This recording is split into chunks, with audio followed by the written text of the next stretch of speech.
Selamat datang di channel Pemuja Malam. Jangan lupa like, share, and subscribe ya. Terima kasih. Chapter 55. Kesempatan kedua. Wah, pasti Dedek Gemoy lucu, kata Ara dengan mata berbinar membayangkan seorang bayi gemoy. Ya, lucu lah. Dan sekarang bayi kecil itu tengah tumbuh di dalam perut kamu, kata Franz mengelus-ngelus perut rata Ara. Tapi Ara, rintih Ara. Ara takut ngelahirinnya, ucap Ara yang membuat Franz terdiam. Daddy janji bakalan selalu ada dan temenin Ara di setiap fase kehamilan, ucap Franz mengecup kening Ara. Dan saat melahirkan nanti, Daddy akan selalu ada, serta Ara juga bisa nanti bagi rasa sakitnya sama Daddy, ucap Franz dengan hangat. Janji ya Daddy, kata Ara mengangkat kelingkingnya. Janji sayang, senyum manis Franz merautkan kelingkingnya dengan Ara. Pagi Jingga, sapa Ara dengan senang memeluk Jingga yang duduk di kursi itu dari belakang. Pagi, mengapa sampainya begitu lama? Komplain Jingga. Padahal Ara chatnya sudah dari setengah jam yang lalu. Tadi Ara ke rumah sakit dulu sama Daddy, cerita Ara duduk di sebelah Jingga. Mengapa? Tanya Jingga spontan meratap garis manis berbando yang duduk di sebelahnya. Ara USG, nih foto bayi Ara, dia kecil banget ya, kata Ara menunjukkan sebuah foto pada Jingga. Wah, kamu hamil, ucap Jingga dengan spontan mengelus perut rata Ara. Iya, kata Ara memeluk Jingga begitu erat. Lalu apa yang kamu rasakan? Kepo Jingga, biasanya kan orang baru hamil itu pasti banyak keluhan. Gak ada kok, Ara masih kayak biasa, cuma kata dokter, Daddy yang kena kehamilan simpatik, jawab Ara. Hah, berarti Kak Franz dong yang menderita, kekeh Jingga. Iya, Ara kasihan, beberapa hari yang lalu, Daddy selalu muntah-muntah sampai lemas, iba Ara membayangkan Franz. Tapi kamu makin cantik aja, Ra, puji Jingga, entah mengapa Jingga merasa Ara berbeda dari biasanya. Tapi kok kamu dandannya baby fresh banget, heran Jingga. Ara memakai rok mini jeans dengan atasan rompi tanpa lengan. Bahkan dia memakai bando dengan rambut yang dibiarkan terurai bebas. Ara ucapan Ara terputus. Hai Ara, kamu makin cantik dan manis aja sih. Sapa Devano duduk saja di samping Ara, bahkan menatap Ara begitu intens. Jingga segera merangkul Ara agar duduk lebih dekat dengannya, tak suka mendengar ucapan Devano. Sepertinya pria itu memang sudah jatuh cinta pada Ara sejak awal pertemuan mereka. Ara terdiam menatap mata hangat Devano yang meratap dengan penuh kekaguman. Ara, aku boleh minta nomor telepon kamu nggak? Ucap Devano. Ara meratap Jingga. Jangan, Ra, nanti Daddy kamu marah, kata Jingga yang merujuk pada Franz. Gak akan marah Daddy kamu, Ra. Aku pria baik-baik kok, nanti aku akan meluluhkan hati Daddymu agar dia mengizinkan kita berhubungan, kata Devano meyakinkan Ara dengan seulas senyuman tulus. Yang ada, tulang kamu yang akan luluh lantas sama dadinya Ara, kekeh Jingga, ya kali Franz akan mengizinkan istrinya berpacaran dengan pria lain. Aku akan berusaha keras untuk itu, jawab Devano tegas. Devano cukup mengenal diri Ara yang memiliki reputasi dan julukan sebagai King Mafia itu. Daddy Ara itu ucapan Jingga terpotong. Doakan saja ya, semoga aku bisa meluluhkan hati ayahnya Ara, kata Devano melangkah pergi dengan sekedap pikiran pria sejatinya. Sepertinya dia salah paham, kekeh Ara tertawa keras memegang perutnya karena banyak tertawa. Kok kamu ketawa? Bukannya cemas, Ra? Heran Jingga. Mengapa harus cemas? Ara kan tidak menyukainya. Ara sangat mencintai Daddy Franz. ucap Ara lalu mengajak Jingga masuk ke kelas.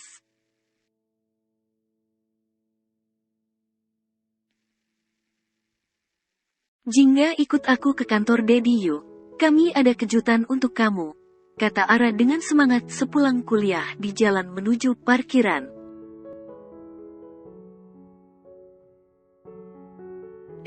Maaf Ra, tapi 1 jam lagi aku harus masuk kerja jadi aku nggak bisa ikut kamu hari ini, kata Jingga dengan sungkan. Sebentar aja, mohon Ara. Tapi aku tolak Jingga karena dia memang harus bekerja lebih awal hari ini. Aku lagi hamil lo Jingga, kamu nggak kasihan lihat aku sedih, kata Ara sambil menunduk, memakai senjata barunya. Iya deh, aku ikut kamu tapi aku nggak bisa lama-lama ya, kata Jingga memberi pengertian, merasa iba melihat Ara yang terlihat sedih itu. Emang ada apa sih Ra, kok kamu ngajakin aku ke kantor Daddy kamu sih? Tanya Jingga saat mereka di lift menuju ruangan Franz.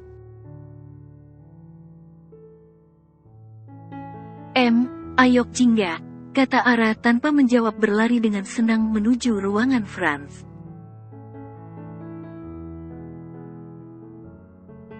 Daddy, kata Ara mengetuk pintu ruangan Franz. Masuk aja Ra, mereka semua sudah di dalam, kata Ray yang berdiri di belakang mereka juga hendak masuk.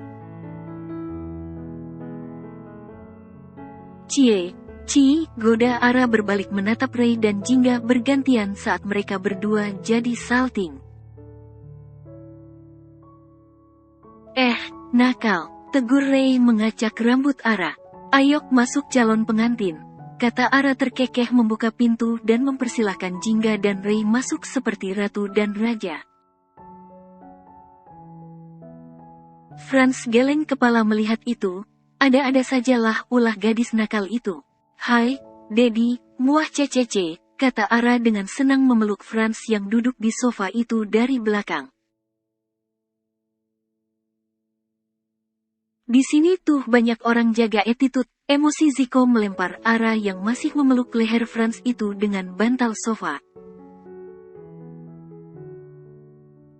Ih, jomblo iri aja, kata Ara dengan jahat kembali mengambil bantal sofa yang jatuh ke lantai itu.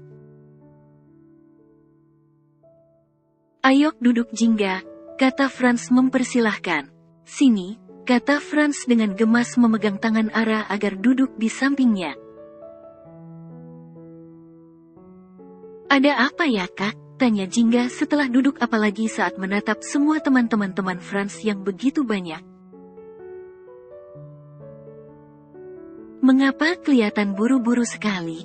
Tanya Ray yang duduk di sebelah Jingga. Jingga harus kerja Kak dan kurang lebih 40 menit lagi Jingga harus sampai di sana Kak. Jawab Jingga menatap Ray. Gadis manis, mulai sekarang kau tidak perlu bekerja keras lagi, kami semua akan membantumu, kata Ziko tersenyum tulus. Maksud kakak? Tanya Jingga balik. Begini, kami akan membantumu untuk keluar dari semua beban. Sehingga di usia kamu yang masih muda, kamu cukup menempuh pendidikan tidak harus bekerja, kata Franz dengan hangat.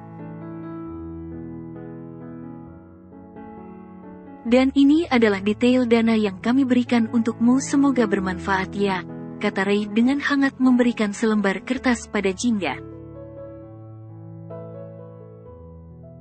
Jingga menerima kertas itu dari Ray lalu membacanya. 3 miliar, ucap Jingga dengan suara kecil di mana Franz dan teman-temannya memberikan Jingga masing-masing 500 juta.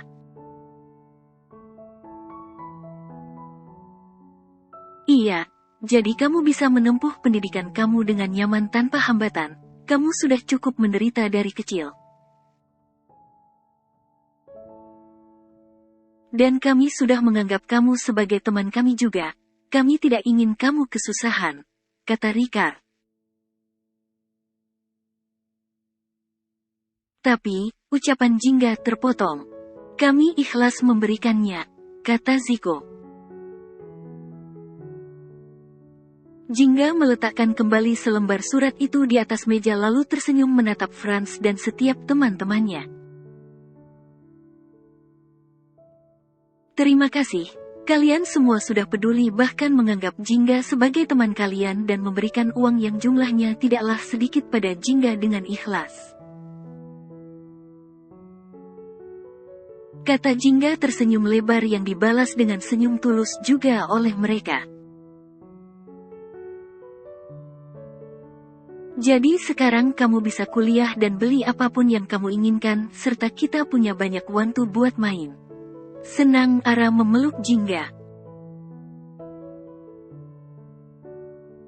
Tapi maaf Jingga nggak bisa menerima semua, kata Jingga dengan seulas senyum. Kenapa? Kata mereka semua dengan heran. Mengapa Jingga menolaknya padahal sudah jelas 3M sudah di depan mata sehingga dia tidak perlu bekerja keras lagi. Jingga tahu niat kalian baik yaitu ingin Jingga bahagia dan tidak kesusahan, dan sekali lagi terima kasih atas kepedulian kalian terhadap Jingga. Ucap Jingga tersenyum menatap setiap orang yang ada di ruangan itu. Tapi mengapa kamu tidak mau menerimanya? Kata Ara menunduk sedih padahal Ara sudah susah payah menjelaskan pada Franz dan teman-temannya agar mau membantu Jingga. Karena masih ada janji dan tekad dalam diri aku yang harus aku tepati Ra, kata Jingga dengan tegas mengelus punggung Ara yang bersedih itu. Mendengar ucapan Jingga seketika Franz dan teman-temannya merasakan gemuruh kehancuran dalam hati mereka. Merasa merinding mendengar ucapan yang keluar dari mulut Jingga. Janji apa itu? Tanya Ray menatap Jingga yang duduk di sebelahnya.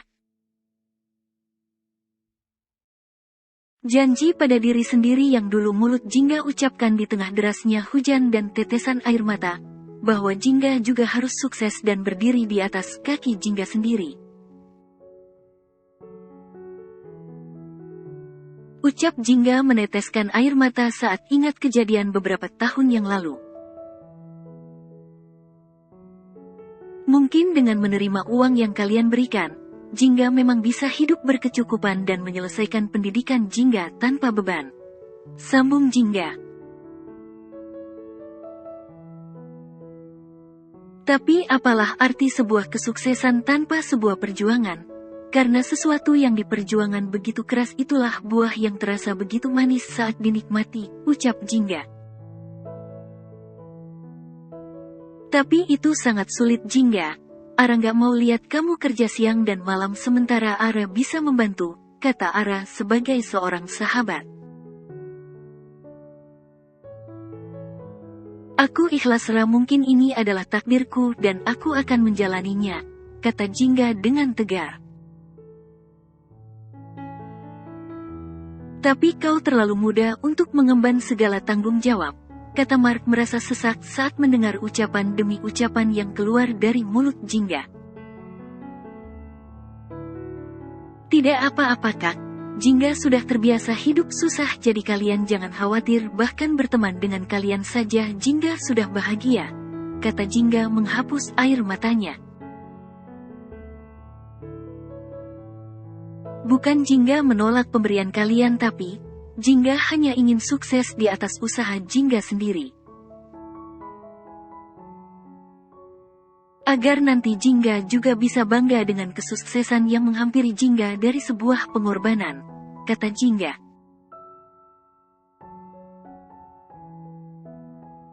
Kuat sekali pondasi hati dirimu, bahkan aku tak punya sebagian dari kekuatan itu, ucap Ricard dengan lirih. Tapi aku tak sanggup menyaksikan orang yang aku sayang berjuang sendirian. Tolong izinkan aku membantumu, kata Ray memohon agar Jingga menerima pemberian mereka. Tidak, Jingga akan tetap berjuang merubah kehidupan Jingga sendiri Kak dan memenuhi janji yang sudah Jingga ucapkan pada diri Jingga sendiri, kata Jingga memegang tangan Ray. Ray, jika kamu mencintainya maka hargai keputusannya dan dukung dia dalam setiap langkahnya, bukan memaksa agar dia menerima apa yang kamu berikan, kata Franz saat Ray terus memaksa Jingga. Tapi kamu adalah salah satu versi terbaik wanita yang pernah aku temui. Ya, kesuksesan di atas usaha sendiri itu sangat indah.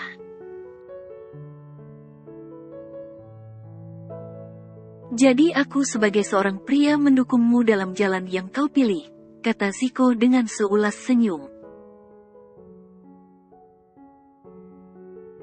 Tapi kamu itu milikku Jingga, tegas Ray merasa tak rela melihat tatapan kagum setiap orang pada Jingga. Ya udah Kak Ray, nikahin Jingga aja kalau gitu, kata Ara dengan spontan. Apa yang membuat Kak Ray merasa memiliki Jingga? Tanya Jingga menatap Ray.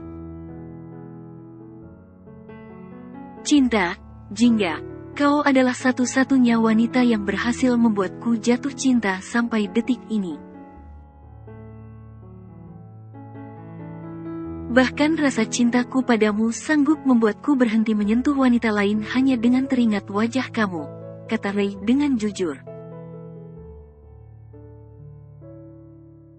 Dan aku sudah berubah.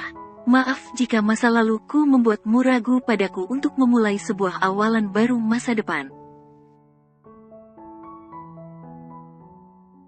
Tapi setidaknya berikan aku satu kali kesempatan untuk memperbaiki diriku, kata Ray dengan lirih. Tapi tak semua orang punya kesempatan kedua Kak Ray, jawab Ara dengan mata terpejam, memilih menjawab daripada Ray harus mendengar kata itu dari mulut Jingga yang akan sangat menyakitkan. Tapi Jingga memberikan Kak Ray kesempatan kedua, jawab Jingga setelah sekian lama. Benarkah, kata Ray tak menyangka penuh rasa haru. Wow, kagum Ara meronta-ronta sedangkan teman Franz yang lain mengelus dada. Will you marry me? Kata itu terucap begitu saja dari mulut Ray menatap Jingga begitu dalam. I will marry when I have success, jawab Jingga.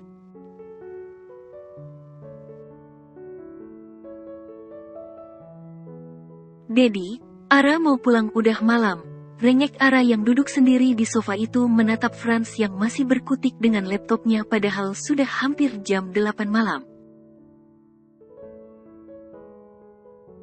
Franz tersenyum menatap Ara dari meja kerjanya. Sedari tadi gadis kecil itu hanya diam sibuk dengan ponsel dan snack di atas meja, tapi sepertinya Ara memang sudah bosan. Kemarilah sayang, kata Franz. Franz memegang kedua tangan Ara lalu meminta Ara menduduki salah satu pahanya.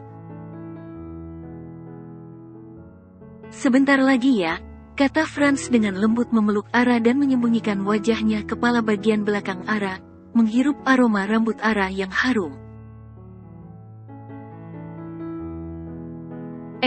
Kenapa nggak besok aja kan udah malam, kata Ara menatap laptop Franz. Iya, ini udah siap tinggal tunggu beberapa menit lagi. Abis itu kita pulang, kata Franz mengecup pipi kenyal Ara berulang kali. Tumben Dedi kerja sampai malam, heran Ara. Iya, Dedi mau berangkat kantor siang besok, kata Franz yang sudah menutup laptopnya. Emang pagi Dedi mau kemana? Tanya Ara balik menaikkan dasi Franz. Tidur sama jagoan kecil Dedi, kata Franz spontan menunduk lalu mengecupi perut rata Ara.